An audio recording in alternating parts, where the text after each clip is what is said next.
এরপরে প্রশ্ন হলো, জনৈক মুফতি বলেছেন তিনি ভালো স্ত্রী পাওয়ার আগ পর্যন্ত প্রয়োজনে 100টা বিয়ে করবেন, এভাবে এত সংখ্যক বিয়ে করা জায়েজ আছে কিনা? প্রথম কথা হলো, এটা আসলে অবাস্তব। তিনি হয়তো বোঝাতে চেয়েছেন যে অনেক বিয়ে লাগলে করবেন, তারপরে ভালো স্ত্রী পাওয়া পর্যন্ত করবেন। কিন্তু এই যে ভালো স্ত্রী পাওয়া পর্যন্ত স্ত্রী চেঞ্জ করতে থাকা, এটা বিবাহের যে উদ্দেশ্য এবং বিবাহের ক্ষেত্রে নবী সাল্লাল্লাহু আলাইহি সাল্লামের সুন্নাহ এবং যে আদর্শ আছে সেটা তার সাথে সঙ্গতিপূর্ণ নয়। বরং স্ত্রী যদি তার মধ্যে কোনো ত্রুটি থাকে, নবী সাল্লাল্লাহু আলাইহি সাল্লাম আমাদেরকে নির্দেশনা দিয়েছেন তার ভালো গুণগুলো দেখে তার সাথে সংসার কন্টিনিউ করা। একেবারে পরিপূর্ণ মনের মতো স্ত্রী পাওয়া পর্যন্ত আমি চেঞ্জ করতে থাকবো, এটা মৌলিকভাবে শরিয়ার বিয়ের ক্ষেত্রে যে মাকাসিদুশ শরিয়া তার পরিপন্থী, এবং এটি না নবী সাল্লাল্লাহু আলাইহি সাল্লামের আদর্শ, না সাহাবা একরাম বা খুলাফায়ে রাশিদিন কারো আদর্শের মধ্যে পড়ে। রোকসানা করিম বর্ষা, আপনি লিখেছেন নিজের ব্যবহার করা পুরাতন কাপড় অন্য কাউকে দিলে উক্ত ব্যক্তির কোনো ক্ষতি হয় কিনা? ব্যবহার করা পুরাতন কাপড় অন্য কাউকে দিলে আপনার কোনো ক্ষতি হওয়ার আপাতদৃষ্টিতে কোনো কারণ নেই।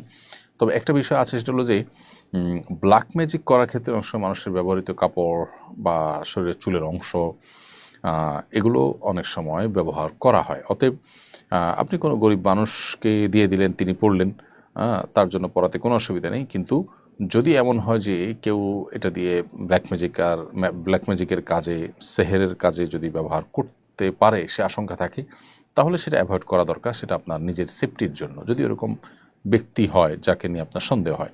বাট এছাড়া গরিব মানুষ একজনকে দিয়ে দিলেন, আননোন মানুষ বা অপরিচিত মানুষ, অথবা এমন মানুষ যিনি পরিচিত কিন্তু এটা তার দ্বারা আপাতদৃষ্টিতে করার কোনো কারণ নাই, তাহলে সেক্ষেত্রে এটা অবশ্যই তিনি ব্যবহার করতে পারেন। যিনি ব্যবহার করবেন তার কোনো ক্ষতি কোনো অবস্থাতে হওয়ার কোনো কারণ নেই। কাপড়ের মধ্যে কোনো লাভ ক্ষতির কিছু নেই। যদি মনে করে কেউ এরকম যে আরেকজনের ব্যবহৃত কাপড় পরলে তার অসুবিধা হবে বা ক্ষতি হবে, তাহলে সেটি এক ধরনের শিরকপূর্ণ বিশ্বাস। এরপরে সাইফুর রহমান লিখেছেন, এক ব্যক্তি 4 লাখ টাকা মোহরানা ধার্য করে বিয়ে করেন, বাসরাতে 1 লাখ টাকা স্ত্রীকে দেন, তখন স্ত্রী বলেন তোমাকে অবশিষ্ট টাকা মাফ করে দিলাম। পরে যখন তাদের তালাক হয়, স্ত্রী অবশিষ্ট টাকাও দাবি করেন, মাফ করে দেওয়ার টাকা দাবি করা জায়েজ আছে কিনা? উত্তর হলো যে কোনো ধরনের চাপ ছাড়া স্ত্রী যদি স্বেচ্ছায় তার সেই মহরের অবশিষ্ট টাকা মাফ করে থাকেন, তাহলে সেটি মাফ করাটা বিশুদ্ধ। আল্লাহ সুবহানাহু ওয়া তাআলা বলেছেন যে ফাইন তিবনা লাকুম মিনহু শাইআ ফাকুলু হানিআম মারিআ, স্ত্রী যদি মহর থেকে কিছু অংশ তোমাদেরকে ছেড়ে দেয়, তাহলে তোমরা সেটা নিজেরা ভোগ করতে পারো, অর্থাৎ এটি জায়েজ আছে এবং স্বামীর জন্য এটা ভোগ করাও জায়েজ আছে। তো স্ত্রী যদি মাফ করে দিয়ে থাকেন, তাহলে স্বামীর জন্য সেটা হালাল হয়ে গেছে, এখন আর স্ত্রী সেটিকে ফেরত নেওয়ার সুযোগ নেই। তবে যদি এমন হয় যে স্ত্রীকে বা কোনো একটা পরিবেশ তৈরি করে স্ত্রীর কাছ থেকে এটা আদায় করা হয়েছে, স্ত্রী সন্তুষ্ট ছিলেন না, তাহলে সেক্ষেত্রে স্বামীর জন্য ভোগ করা জায়েজ নয়। আর স্ত্রী স্বেচ্ছায় নিজে থেকে তিনি খুশি হয়ে মাফ করে দিয়েছেন, সেটা মাফ হয়ে গেছে এবং এটার পুনরায় দাবি করবার সুযোগ নেই। সম্প্রতি বুয়েট ও গাজীপুরে 2টি ঘটনা সামনে এসেছে। শুধু এই 2টি ঘটনাই নয়, দিন দিন সমাজে ধর্ষণ ইসলাম বিদ্বেষ যেন স্বাভাবিক একটি বিষয় হয়ে উঠেছে। একজন সচেতন মুসলিম ও নাগরিক হিসাবে আমাদের করণীয় কী? প্রথম কথা হলো যে দেশে সাম্প্রদায়িক সম্প্রীতি নষ্ট করবার জন্য বা দেশকে অস্থিতিশীল করবার জন্য একটা চক্র যে কাজ করছে, এটিকে প্রশাসন অত্যন্ত কঠোর হস্তে দমন করা উচিত ছিল। দুর্ভাগ্যজনক বাস্তবতা হলো সেটিকে দমন না করে সাধারণ মানুষের যে সংক্ষুব্ধ হওয়ার স্বাভাবিক বিষয়, সেটাকে বরং নিয়ন্ত্রণ করবার চেষ্টা করা হচ্ছে, যেটা খুবই দুর্ভাগ্যজনক এবং অবাস্তব একটি পদক্ষেপ। দীর্ঘদিন থেকে সাম্প্রদায়িক ধর্ষণের মতো এরকম জঘন্য অপরাধ বাংলাদেশে হয়ে আসছে। বিগত সরকার আমল থেকেই সোশ্যাল মিডিয়াতে ব্যাপকভাবে এটা নিয়ে পর্যালোচনা এবং বিভিন্ন রকমের অভিযোগ উঠেছে। সেই অভিযোগগুলো তদন্ত করে তার জন্য যথাযথ ব্যবস্থা গ্রহণ করা, যেখানে কর্তব্য ছিল সেটি না করে প্রশাসন বিষয়টা নিয়ে ঢিলা ভাব দেখিয়েছে। এবং অতি সম্প্রতি গাজীপুরের ঘটনাকে প্রেমের ঘটনা বলে এটিকে হালকা করার চেষ্টা করা হয়েছে, যেখানে প্রচলিত আইনে 13 বছরের নিচে কোনো মেয়ে সম্মতি দিলেও সেটা ধর্ষণ হিসাবে বিবেচিত হয়। এবং এখানে হিন্দু ধর্মাবলম্বীরা মুসলিম মেয়েদের টার্গেট করার যে বিষয়টি অহরহ ঘটছে, সেখানে সাম্প্রদায়িক ইস্যু আছে কিনা সেটা খতিয়ে দেখা এবং তার জন্য যথাযথ পদক্ষেপ নেওয়া, এটা কর্তব্য ছিল।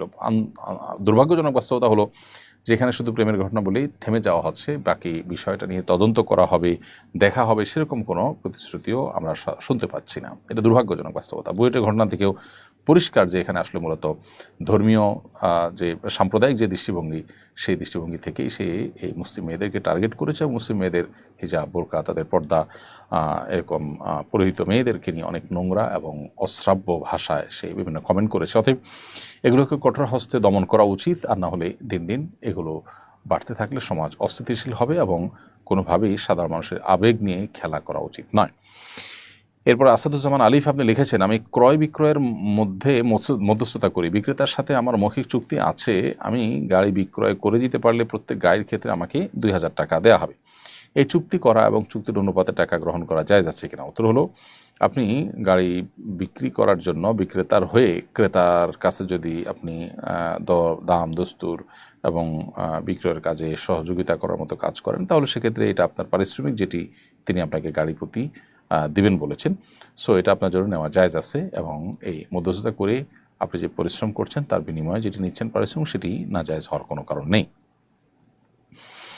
এরপরে শাপলা লাকি এআইডি থেকে আপনি লিখেছেন, আমার ছোট বোন মারা গেছেন, মারা যাওয়ার 1 সপ্তাহ আগে সে মাকে বলেছিল, মা আমার কাপড়ের মধ্যে কিছু টাকা আছে, তুমি নিও।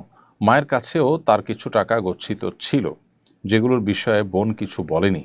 বোনের এসব টাকা মা ব্যবহার করতে পারবেন কিনা, নাকি বোনের স্বামীও ওই টাকার অধিকার আছে?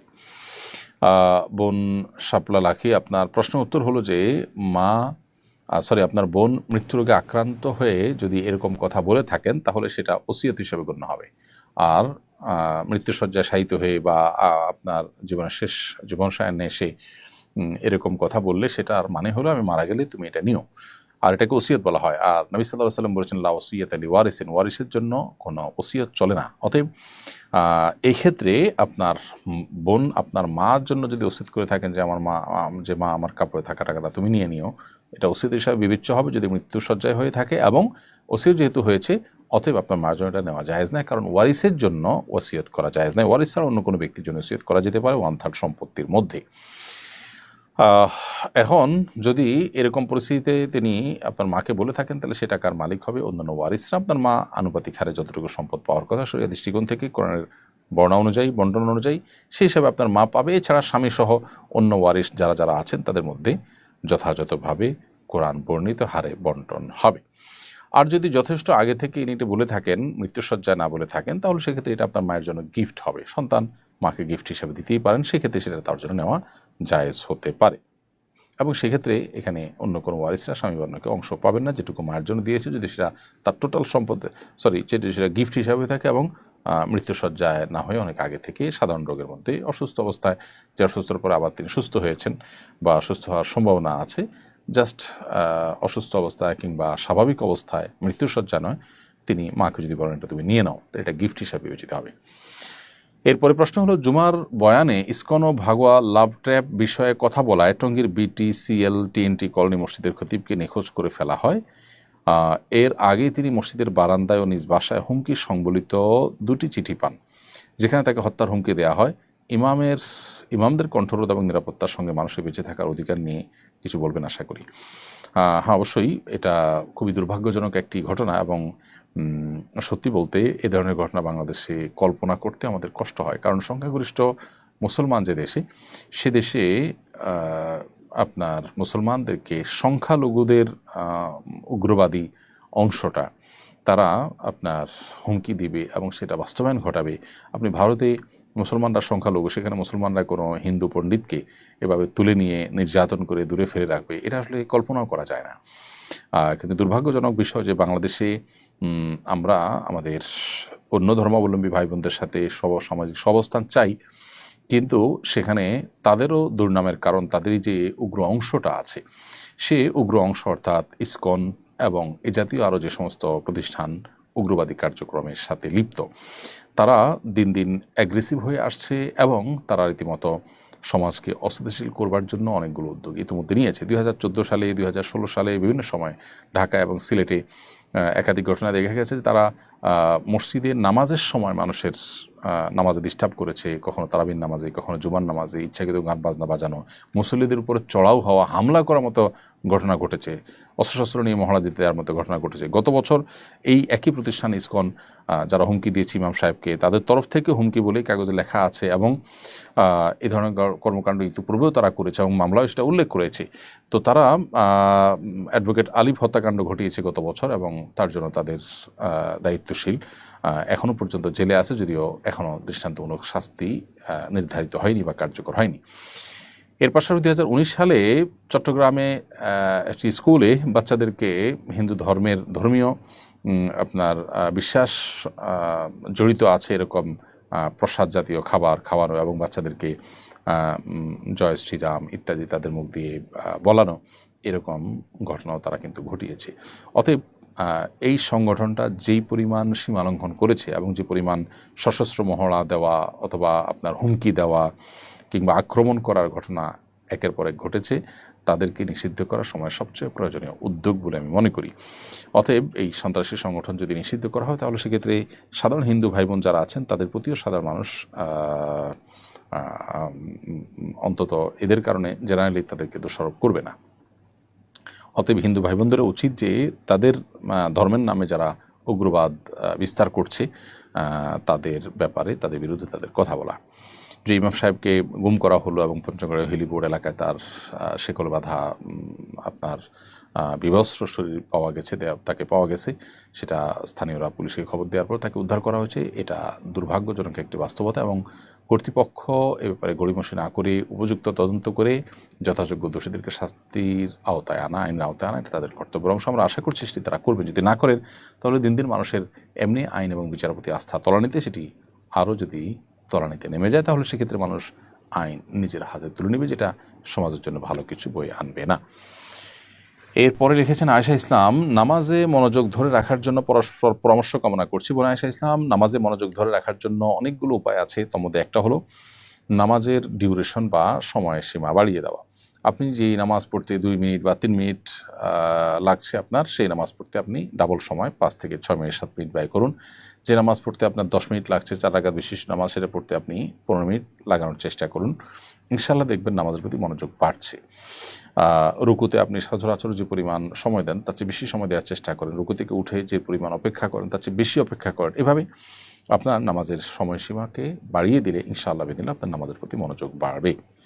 দ্বিতীয়ত, নামাজে যে দোয়া, জিকির এবং আল্লাহর কাছে যে সমস্ত নিবেদনগুলো আমরা পেশ করে থাকি, সেগুলোর বাংলা অর্থ যদি আমরা বুঝি এবং সেদিকে খেয়াল করার চেষ্টা করতে পারি, ইনশাআল্লাহ নামাজের মনোযোগ ধরে রাখা সহজ হবে। এরপরে প্রশ্ন করেছেন এমডি জাফর আহমদ, আপনি লিখেছেন, আমি সৌদি আরবে থাকি, রাস্তায় পরিচ্ছন্নতার কাজ করি। এখানে যারা রাস্তায় কাজ করে তাদেরকে অনেকেই টাকা পয়সা দেয়, খাবার দেয়। এই টাকা ও খাবার কি আমার জন্য গ্রহণ করা জায়েজ হবে? বা জাফর আহমদ, আপনার প্রশ্ন উত্তর হলো যে আপনি খাবার বা নগদ টাকা উপহার, হাদিয়া হিসাবে বা দান হিসাবে কেউ আপনাকে দিলে সেটি গ্রহণ করা আপনার জন্য জায়েজ আছে, যদি সে জাকাতের টাকা দেয়। যে টাকা দেয় সে যদি জাকাতের টাকা বলে দেয়, অথচ আপনি জাকাতের হকদার না, বরং আপনি আলহামদুলিল্লাহ যে টাকা আছে আপনার কাছে সে টাকা দিয়ে সংসার সুন্দরভাবে মাসে মাসে চলে, এবং অতিরিক্ত বরং উদ্বৃত্ত টাকা আছে, অথবা টাকা না থাকলেও আপনার সচ্ছল, আপনি সোজা কথা সংসার চলে, তাহলে সেক্ষেত্রে আপনার জন্য জাকাত গ্রহণ করা জায়েজ হবে না, কারণ আপনি ফকির বা মিসকিনের কাতারে পড়েন না।